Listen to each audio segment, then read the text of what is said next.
Sukanya Samriddhi scheme में 1200 रुपये हर महीने जमा करेंगे तो एक वर्ष में 14,400 रुपये जमा होंगे और 15 वर्षों में 2,16,000 रुपये जमा हो जाएंगे। 15 वर्ष में पैसे जमा होंगे 2,16,000। इन पर कुल ब्याज मिलेगा 4,49,531। 21 वर्ष के बाद पैसे वापस मिलेंगे 6,65,531। 1, 2, 3, 4, 5, 6, 7, 8, 9, 10, 11, 12, 13, 14, 15, 16, 17, 18, 19, 20, 21। सुकन्या समृद्धि योजना 21 वर्ष का प्लान है। इसमें शुरुआत के 15 वर्ष में पैसे जमा करने होते हैं, जबकि लास्ट के 6 वर्ष में पैसे जमा नहीं होते हैं। 1, 2, 3, 4, 5, 6, 7, 8, 9, 10, 11, 12, 13, 14, 15। इन 15 वर्षों में पैसे जमा होते हैं।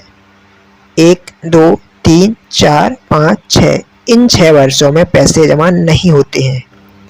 शुरू के 15 वर्ष में जो पैसे जमा किए हैं उन पर 21 वर्ष तक ब्याज मिलता जाता है। सुकन्या योजना में एक अकाउंट ओपन करवाना होता है जिसे सुकन्या अकाउंट कहते हैं।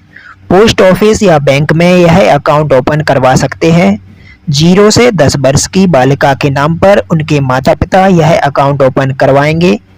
एक वित्त वर्ष में कम से कम 250 रुपये इस अकाउंट में जमा करना होता है। यदि एक वर्ष में 250 रुपये जमा नहीं करेंगे तो अगले वर्ष पिछले वर्ष का 250 रुपये व 50 रुपये पेनल्टी जमा करना होगा। पिछले वर्ष का 250 रुपये अकाउंट में आएगा। एक वित्त वर्ष 1 अप्रैल से 31 मार्च का समय होता है। एक वित्त वर्ष में अधिकतम 1,50,000 रुपये जमा कर सकते हैं। एक वर्ष में कितने बार भी पैसा जमा कर सकते हैं, पर कुल पैसा 1,50,000 रुपये से ज़्यादा जमा नहीं होगा। इस सुकन्या अकाउंट में 2025 में 11,558 रुपये ब्याज मिला है, जबकि 2024 में 10,501 और 2023 में 9,214। यदि आप भी सुकन्या अकाउंट से इस तरह का ब्याज पाना चाहते हैं तो आपको अपने सुकन्या अकाउंट में पैसे जमा करने होंगे, क्योंकि इस अकाउंट का जो बैलेंस है वो है 1,52,507, जिसमें से लगभग 10,000, 20, 30, 40, 50, 60, जिसमें से लगभग 60,000 तो इसमें ब्याज है। मतलब इस अकाउंट में केवल 90,000 रुपये जमा किए गए हैं, 60,000 रुपये ब्याज मिला है, तो ये 1,50,000 के आसपास इसका बैलेंस हो गया है। यदि इसमें देखो 2019 में जो ब्याज मिला था वो था 1,478, फिर उसके बाद 2020 में 7,235। तो ब्याज इतना ज़्यादा बढ़ कैसे गया एक वर्ष के अंदर? हुआ क्या है कि यहाँ पे 2019 में जून के महीने में 46,000 रुपये जमा किए गए हैं। उसके पहले 2019 में जो 15,000 जमा किए थे उन पर भी ब्याज मिला नहीं था, क्योंकि 7 मार्च को जमा किए गए थे, जबकि आपको 1 से 5 के बीच में जो बैलेंस होता है उसी पर ब्याज मिलता है। तो उसके बाद उस माह के लिए 2019 में इस पर ब्याज नहीं मिल पाया। फिर 2018 में भी जो 15,000 जमा किए गए थे वो दिसंबर में जमा किए गए थे, तो जनवरी, फरवरी, मार्च 3 माह का ही उस पर ब्याज मिला था। तो इसलिए जब भी आपके पास यदि सुकन्या अकाउंट है तो कोशिश करें कि पहले से 1 से 5 वर्ष के बीच में जो जितना आप जमा जाना कर सकते हैं उतना जमा कर दें। ऐसा नहीं करना है कि कहीं से लोन लेके या प्रॉपर्टी बेच के पैसा जमा कर दें, क्योंकि वो महंगा पड़ेगा। जो आपके पास बचत है, यदि आप कुछ खरीदना चाहते हैं तो वो खरीदने की बजाय इस अकाउंट में जमा कर दें अभी के लिए, ताकि जो आपका इस अकाउंट का है ना सही लाभ आप ले सकें। क्योंकि अब अगर 2 तरह से लोग पैसे जमा करते हैं, एक तो कोई 1,000 रुपये हर महीने जमा करता है, कोई 500 रुपये करता है, वो ठीक है। अगर उनके पास पैसे नहीं है तो आप 500 का 1,000 हर महीने जमा करते रहिए। लेकिन यदि आपके पास कुछ है पैसा 10, 20, 50,000, तो वो एक बार इसमें पहले जमा करें, ताकि जो ब्याज बने तो वो अच्छा बने। क्योंकि देखो यहाँ पर अभी इसमें पैसे जमा नहीं हो रहे हैं फिर भी ब्याज मिल रहा है। अभी इस अकाउंट को केवल 8 वर्ष ही हुए हैं, जबकि अभी इसको 13 वर्ष और चलना है, तो 13 वर्ष में कितना ब्याज बन जाएगा आप सोचिए। अभी इसमें पैसे जमा करने की ज़रूरत भी नहीं है, केवल 250 रुपये जो एक वर्ष में अकाउंट चालू करने के लिए ज़रूरी होता है वो कर सकते हैं। अकाउंट चालू बना रहेगा और इसमें ब्याज आता रहेगा, यानी कि 13 वर्ष ब्याज और आएगा, तो जो कि लगभग 12 से 13,000 प्रति वर्ष आता रहेगा। इसलिए आप जो बड़ा अमाउंट है वो शुरुआत में जमा करें, ताकि आपको हर वर्ष ब्याज मिल सके। होता क्या है, जैसे 50,000 जमा कर दिया, उसके बाद जो ब्याज बनेगा फिर अगले वर्ष के लिए जो मूलधन है ना वो बढ़ जाएगा, तो फिर ब्याज ज़्यादा बनेगा। ऐसे मूलधन बढ़ता जाएगा तो ब्याज भी बढ़ता जाएगा।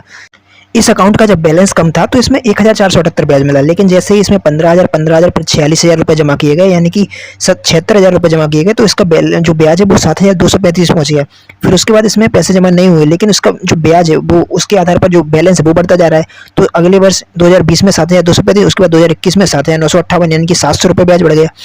फिर उसके बाद 2022 में ये 600 रुपये ब्याज बढ़ गया। फिर उसके बाद 2023 तक पहुँचते पहुँचते ये कितना 700 रुपये ब्याज बढ़ गया। फिर 2024 में ये 1300 ब्याज बढ़ गया।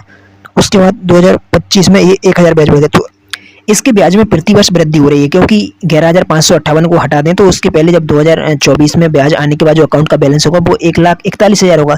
तो उस अकाउंट बैलेंस पर ब्याज आया 11,558। तो अब अकाउंट का जो बैलेंस हो गया वो हो गया 1,52,507। तो अगले वर्ष जो ब्याज मिलेगा वो इस बैलेंस पर मिलेगा, तो वो इससे भी ज़्यादा आ जाएगा, लगभग 13,000 हो जाएगा। तो ऐसे ही सुकन्या अकाउंट का सही लाभ लेने के लिए जो इसका बैलेंस है वो ज़्यादा रखें। ज़्यादा कैसे करेंगे? पैसे जमा करके। शुरू के जो 5 वर्ष हैं उसमें ज़्यादा पैसे जमा करें।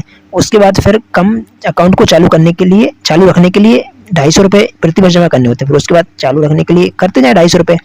और अगर अभी पैसे नहीं है तो कोई दिक्कत की बात नहीं है, जितना आप जमा कर सकते हैं हर महीने, जैसे 500 जमा कर रहे हैं, 1000 जमा कर रहे हैं, उतना करते जाएं, पर इसमें कुछ ना कुछ जमा करते रहें। भविष्य में जब भी ज़्यादा पैसे आ जाएंगे तो इसमें जमा कर देना। यदि इस अकाउंट का बैलेंस 50,000 रुपये हो जाता है तो प्रति वर्ष 4,100 रुपये ब्याज मिलता रहेगा। यदि 1 लाख बैलेंस है तो 8,200, 2 लाख पर 16,400, 3 लाख पर 24,600 और 4 लाख पर 32,800, 5 लाख पर 41,000। अब 5 लाख बैलेंस कैसे होगा? पहले वर्ष 1.5 लाख रुपये जमा करो, दूसरे वर्ष 1.5 लाख रुपये जमा करो, तीसरे वर्ष 1.5 लाख रुपये जमा करो, तो तभी हो पाएगा। ऐसे एक बार में 5 लाख थोड़ी ना जमा कर सकते, एक वर्ष में तो केवल 1.5 लाख जमा कर सकते।